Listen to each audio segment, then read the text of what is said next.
Good morning. Ohayou gozaimasu.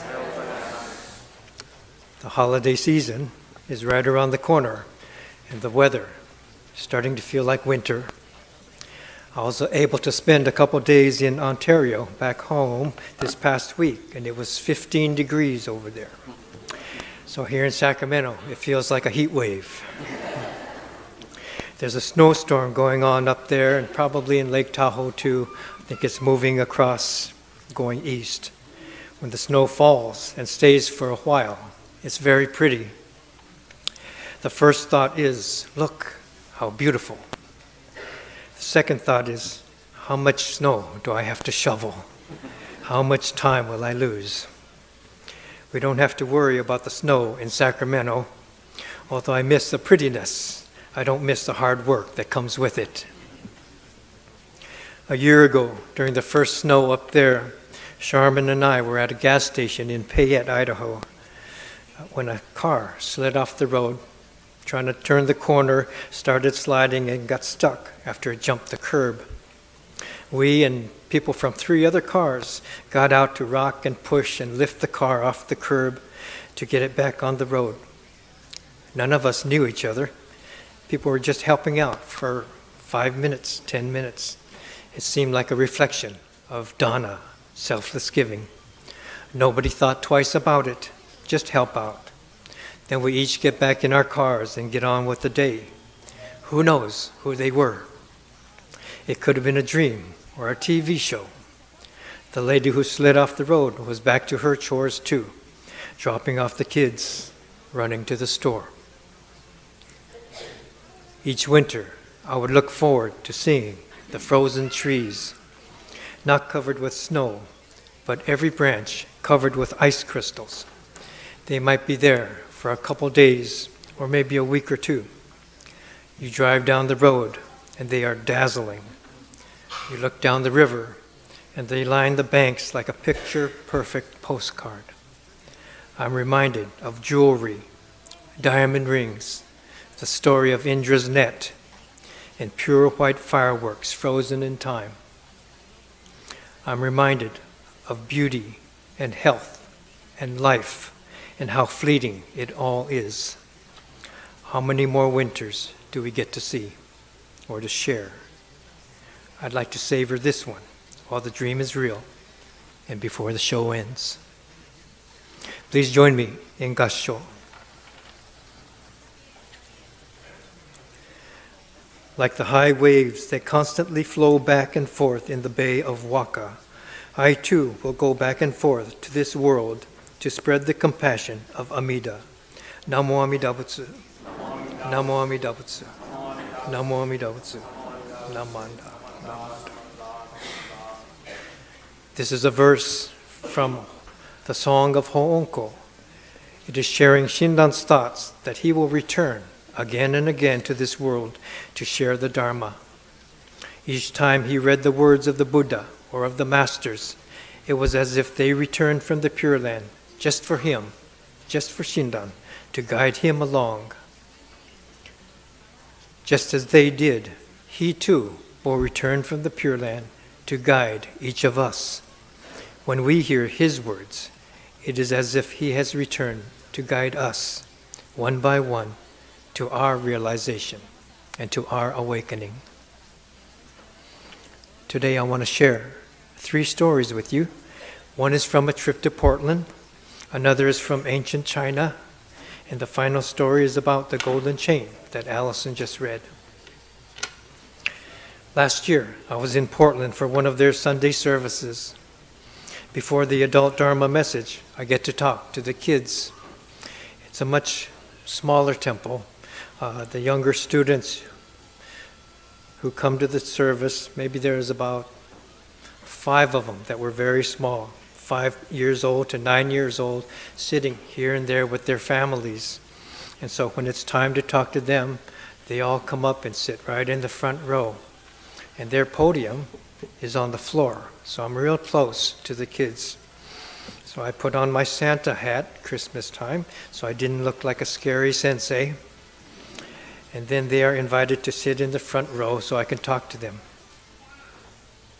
So because the podium is down there, I just grabbed the microphone and I could walk around like a talk show host and interview the kids. It was the Sunday before Christmas, so I asked them, what do you like better, giving or getting? What's better, giving or getting? Often you hear the saying, 'tis better to give than to receive. We've all heard that, right? 'Tis better to give than to receive. I might have been 5 or 6 years old when I first heard that. And even at that age, I was agreeable.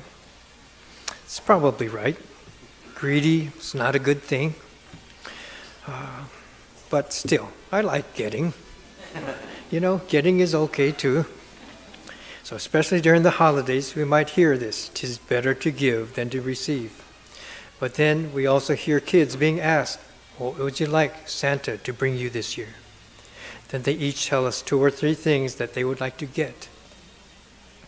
Even at the year-end party of the Tanoshimikai, senior lunch program here at the temple, they had that this past Friday. Santa Claus came and visited the 80 and 90 and 100-year-olds that were there celebrating lunch. He passed out treats to everyone there. Come to think of it, they didn't sit on his lap. But if you were asked, what would you like to give this Christmas? What would you say? So I had the microphone and I was asking the kids one by one. One of the Portland kids said, I would like to give a cat. Who would you like to give the cat to? My mom. And mom's behind her saying, no.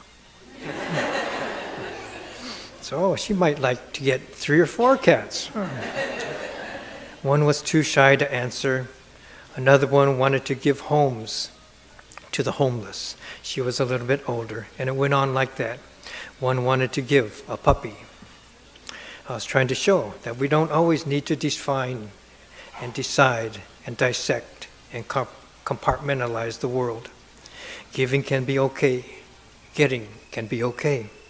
It depends on conditions and circumstances. We don't need to pick one over the other, like one's better and the other one isn't. When Buddhist monks go out each day with their begging bowls, one aspect of their practice is to provide the opportunity for others to practice dana. They give something to the monks, and this is their dana. The monks ask for food, prepared to get. The townspeople provide food, prepared to give. So both of these. It's not one or the other. Okay, let's try this. Breathe in and out 3 times. 1, in, out. 2, in, out. 3, in, out. Which one is better? Try this. Breathe in once and breathe out 3 times or more. Okay, in, out, out, out. Come on, out. Can't do it. Can't be done. We need both. In and out. Both are needed. Giving or getting, both are needed. We don't need to limit our perspective with a line, a relative, arbitrary, self-centered line. The second story is a story from ancient China about a lost horse and his owner. Once there was an old man who lived near the Great Wall of China. He had a fine horse, and everyone admired that he had this horse. One day the horse ran away, went off to barbarian territories. Then his friends heard about this, that he lost his great horse. So they came to comfort him. So it's so bad that you had to lose such a horse. They never expected the old man to say, who knows, having my horse run away might bring me good luck. Several months later, the old man's horse returned, and came with it one of the barbarians' horses. Again, his friends and neighbors all came, this time to congratulate him. Instead of losing his horse, now he had 2. But he responded, even when something goes right, the end result might still be something wrong. So they were so happy for him. He says, well, let's wait and see. Regrettably, the old man's words were right. His son tried to ride the untamed horse, and it threw him off, and he broke his leg. Again, the family and neighbors all came. So, oh, how sad, your son broke his leg. And he told them, although it's too bad that he broke his leg, maybe it's all for the best. A year later, the barbarians came and attacked, break through the wall. All the healthy men in the village were called to war, and many of them were killed. The old man's son, because he had his broken leg, was kept out of the army, and he didn't have to lose his life. This story is shared to show that good and bad fortunes are relative, interdependent, and ever-changing. When the old man first lost his horse, everyone was sad for him, but he thought maybe it wouldn't be bad. Then when the horse came back with another, everyone was so happy for him, but he thought maybe it might not be as good as it seemed. Then when his son got hurt, everyone thought that was bad, but the old man thought maybe not. Then eventually the son didn't have to join the army and get killed with many of his friends. What seemed to be good became bad. What seemed bad became good as the conditions and circumstances changed. The others wanted to define, dissect, compartmentalize the world in each instance, but the old man stayed out of that, let things become what they would, and allowed the world to be. Here every week, just a few minutes ago, we recite the Golden Chain during our Sunday services. It is said to have been composed in Hawaii. The Buddhists in Japan or China or elsewhere might not even know about it. American Buddhism. I am a link in Amida's golden chain of love that stretches around the world. I'll keep my link bright and strong. I'll be kind and gentle to every living thing and protect all who are weaker than myself. I will think pure and beautiful thoughts, say pure and beautiful words, and do pure and beautiful deeds. May every link in Amida's golden chain of love be bright and strong. May we all attain perfect peace. The first line, I am a link in Amida's golden chain of love that stretches around the world, is stating that we are each a part of the interconnected, interdependent network of causes and conditions that make up the universe and beyond. All things from animate to inanimate, being to non-being, are part of this network that is infinite in scope and depth. We refer to this reality as Amida, infinite light and infinite life, that supports and sustains each of us at every instance of our lives. I'll keep my link bright and strong. I'll do my part to keep myself up to the best of my ability, as it is my responsibility to everyone and to everything. The second line, I'll be kind and gentle to every living thing, protect all who are weaker than myself. This is a vow, a promise to live in mutual coexistence with all other beings. We're not the shepherds of the world with other life forms to work for us or just to nourish us. We vow to uphold and maintain this balance of mutual coexistence in the world out of awareness and respect for all else. The third line, I will think pure and beautiful thoughts, say pure and beautiful words, and do pure and beautiful deeds. We're not born into a system where our rank and privilege is determined by birth or money. It is our thoughts, words, and actions that determine our spiritual happiness or that measure our place, value, or success. The fourth line, may every link in Amida's golden chain of love be bright and strong. May we all attain perfect peace. Culminates the statement of the primal vow of the Bodhisattva to work for the enlightenment of all beings. Enlightenment alone is empty. Individual awakening is forsaken so that all beings can awaken, and no one is left behind.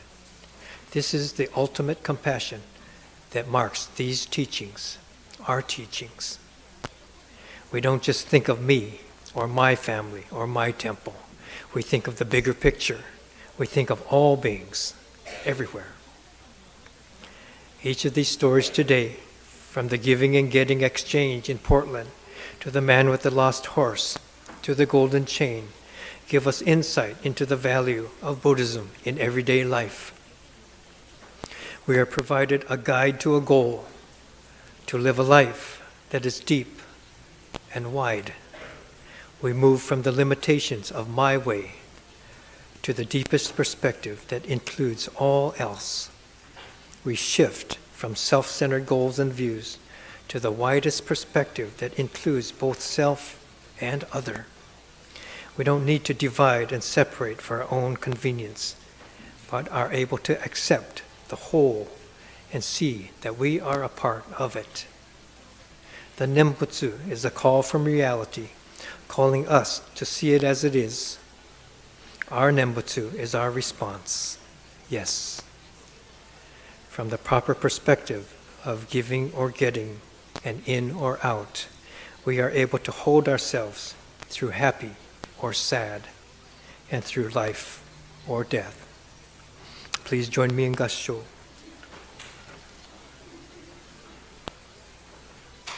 Like the high waves that constantly flow back and forth in the Bay of Waka, I too will go back and forth to this world to spread the compassion of Amida.